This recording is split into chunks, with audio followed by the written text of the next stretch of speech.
اور شاید انہوں نے کوئی میری اطلاع کے مطابق کوئی ایک آدھ بات بھی اس موضوع پر کی ہے، لیکن کوئی بہت جو ہے نا وہ جس طرح کل انہوں نے یقین دلایا تھا کہ میں جناب میں جاؤں گا اور بات کروں گا، تو اس طرح نہیں کی انہوں نے بات۔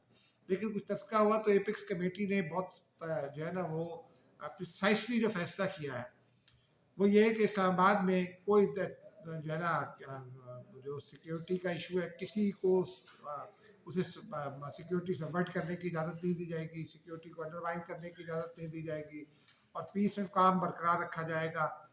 کوئی احتجاج دھرنا جو ہے نا وہ اس وقت افورڈ نہیں کیا جا سکتا۔ یہ سارا تمام فیصلے ہیں۔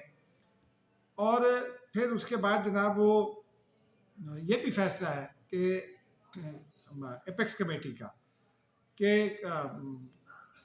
اگر کوئی کھل کھیلنا چاہتا ہے، نام نہیں لیے گئے لیکن وہ یہی ہے اس کا مطلب کہ اگر کوئی مسئلہ بنانا چاہتا تو پھر اس کے ساتھ پوری سختی سے نمٹا جائے گا۔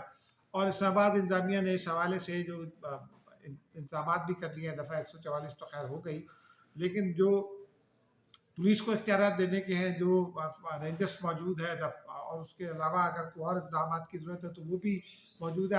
وہ 245 کے تحت پچھلی مرتبہ جب آرمی کو طلب کیا گیا تھا تو وہ ابھی تک نوٹیفیکیشن واپس نہیں ہوا، تو وہ کسی وقت بھی ڈی سی کی ریکویسٹ پر ان کو دوبارہ طلب کیا جا سکتا ہے۔ تو فیصلہ یہ ہے کہ کوئی پرندہ پر نہیں مارے گا اسلام آباد میں۔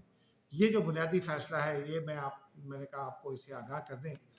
اور علی امین گنڈا پور جو ہے وہ بس وہ دعویٰ ہی ان کا رہا، تو یوں سمجھے کہ کھایا پیا کچھ نہیں، گلاس توڑا 12 نے۔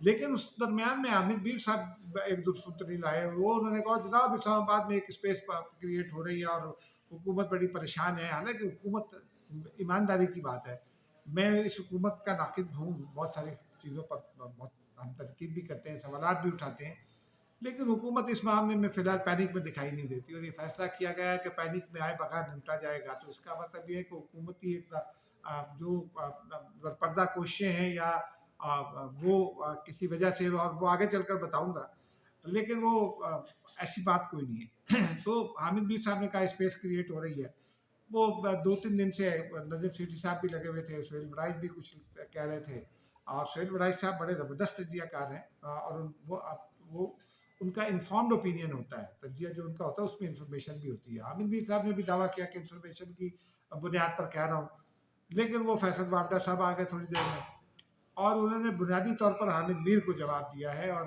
نظیم سیٹھی کو جواب دیا ہے۔ انہوں نے کہا کہ کوئی مذاکرات نہیں ہو رہے، یعنی ایک تعصب جو یہ پھیلایا گیا تھا کہ جناب میسیجنگ ہو رہی ہے، سب کی نیندیں اڑی ہوئی ہیں، پتہ نہیں کیا ہو گیا ہے، تو ایسا کچھ نہیں ہے، اور مذاکرات کوئی نہیں ہو رہے۔ شاید کوئی ایک آدھ بڑی گرفتاری اور ہو جائے، وہ کون سی گرفتاری ہو سکتی ہے وہ اس وقت کہنا ابھی مناسب نہیں ہے، لیکن انہوں نے کہا کہ نہ کوئی رہا ہوگا، نہ کسی سے مذاکرات ہوں گے، نہ کسی سے بات ہوگی، اور کوئی اطمینان ہے اسلام آباد میں 24 کو کچھ نہیں ہوگا۔ تو حامد میر کو انہوں نے بڑا واضح جواب دے دیا، اس لیے اب لیکن سوال تو یہی ہے نا کہ اگر لوگ آ جاتے ہیں، نکل آتے ہیں تو کیا ہوگا؟ اس کے حوالے سے جو میرے پاس انفارمیشن ہے وہ بڑی، حالانکہ آج وہ ابھی شیخ وقاص اکرم نے بھی بیان داغا ہے، علیمہ بی بی نے بھی بتایا ہے کہ جناب شاہ محمود قریشی کا بھی نام لیا، ڈاکٹر یاسمین راشد کا بھی نام لیا، فلاں کا بھی نام لیا، فلاں کا بھی نام لیا۔ نام لینے سے کیا ہوتا ہے؟ شاہ محمود قریشی کا تو شکوہ یہ ہے کہ بھائی ہم بھی کچھ جانتے ہیں سیاست کو، تو ہم سے بھی کچھ مشورہ کر لیا جاتا۔ اب اگر بشا بی بی سیاست چلائے گی، جنہوں نے پہلے پنجاب کا بقول شاہ محمود قریشی کے قریبی ذرائع کہ پنجاب میں جو کچھ بھی کیا تھا، وہ عثمان بزدار کو وزیر اعلیٰ بنوایا تھا، شاہ محمود قریشی اس وقت امیدوار تھے وزارت اعلیٰ کے، تو وہ شکوہ بیسیکلی وہ بشا بی بی سے کر رہے تھے، اور اب بھی وہ یہی کر رہے ہیں۔ تو وہ اور پھر عمران خان نے نام لے لیا، عمران خان نے تو لے لیا ہوگا نام، مجھے کوئی اس سے انکار نہیں ہے، لیکن یہ تواتر کے ساتھ نام جو پارٹی قیادت جس طرح سے لیا کرتی ہے۔ اچھا، اس میں اب سلمان اکرم راجہ صاحب ایک نئی لائن لیے کھڑے تھے، وہ بھی آج ڈھیلی پڑ گئی۔ یعنی اطلاعات یہ ہیں، اور فیصل وابڈا نے دعویٰ بھی کر دیا ہے کہ پنجاب کے تو تمام ایم پی ایس جو ہیں وہ ناراض ہیں۔ ناراضگی کی وجہ میں آپ کو آگے بتاتا ہوں، لیکن وہ یہ کہتے ہیں کہ ناراض ہیں، وہ پارٹی کے لیے یہ 5000 آدمی نہیں لائیں گے۔ ایم این ایز اور ان کے امیدوار بھی ناراض ہیں۔ خیبر پختونخوا والے شاید نہیں آئے کیونکہ وہ ذرا جذباتی ہیں، پھر وہاں ذرا ماحول بھی اور ہے، وہ شاید کچھ اکٹھے کرنے کی کوشش کریں، اور ان کو روکنے کے لیے اگر علی امین گنڈا پور نے بات نہ مانی تو پھر کیا ہو سکتا ہے، اس پر پھر کسی بات کریں گے اگلی کسی نشست میں. لیکن یہ مسئلہ بڑا ضروری چل رہا ہے کہ لوگ ناراض، اور لوگ ناراض کیوں وہ بشا بی بی کی وجہ سے. ایک تو انہوں نے جو ان کی آڈیو بھی آ گئی ہے، انہوں نے لوگوں کو دھمکیاں لگائی ہیں کہ جناب وہ ویڈیو دیں اور آڈیو دیں، ثبوت دیں، یہ دیں وہ دیں، وہ سب اپنی جگہ. ایک جملہ انہوں نے اور بھی کہا ہے اپنی گفتگو میں جس سے باقی لوگ ناراض ہیں. انہوں نے کہا کہ پٹھان غیرت مند، پختون غیرت مند ہیں اور وہ نکلیں گے تو وہی نکلیں گے. اور آج وہ علیمہ خان صاحبہ بتا رہی تھیں کہ وہ عمران خان بھی یہی کہتے ہیں کہ سب سے بڑا قافلہ تو خیبر پختونخوا سے آنا ہے، اور پتہ نہیں کون نکل آئے گی. جس قافلے کو خود عمران خان نے لیڈ کیا تھا اس میں کتنے لوگ آئے تھے، آج کسی نے یہ سوال بھی ان سے اٹھایا، لیکن وہ موقع نہیں ہے.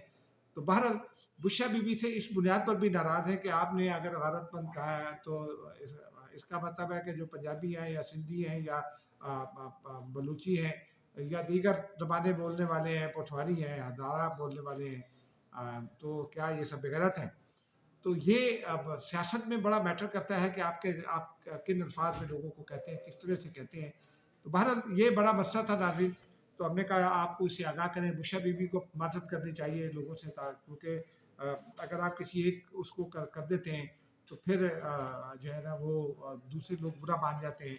تو کہیں ایسا نہ ہو کہ پھر ان دونوں کو جو ہے نا وہ کہتے ہیں نا آپ پچھتائے کیا وہ ہوت جب چڑیاں چگ گئیں کھیت، تو وہ اس طرح کی صورتحال کا سامنا نہ کرنا پڑے. اس لیے ابھی میری ناقص رائے میں عمران خان صاحب کو مذاکرات کا آغاز کر دینا چاہیے، اپنی طرف سے کوشش کرنا چاہیے، اور تاکہ ملک میں ہجان کی کیفیت پیدا نہ ہو. آپ کب تک بیرون ملک سے کی مداخلت کروا کے کوشش کرتے رہیں گے؟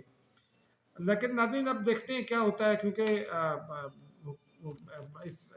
جو کہتے ہیں کہ عمران خان ایک ضدی آدمی ہیں، اور پھر وہ اس تناظر میں حکومت نے ایک اور فیصلہ کر لیا. یہ فیصلہ بھی عمران خان کو جو میری ایڈوائس ہے اسی حوالے سے ہے کہ حکومت پاکستان نے یہ فیصلہ کر دیا کہ بیرون ملک جو لوگ بھی، اور یہ پہلے محسن نقوی نے کیا تھا تو شہباز شریف صاحب نے ان کو روک دیا تھا، اب حکومتی فیصلہ ہے کہ جو پاکستانی احتجاج میں شرکت کریں گے ان کے پاسپورٹس بھی منسوخ کر دیے جائیں گے، اور ان کے نیشنل آئی ڈی کارڈز بھی.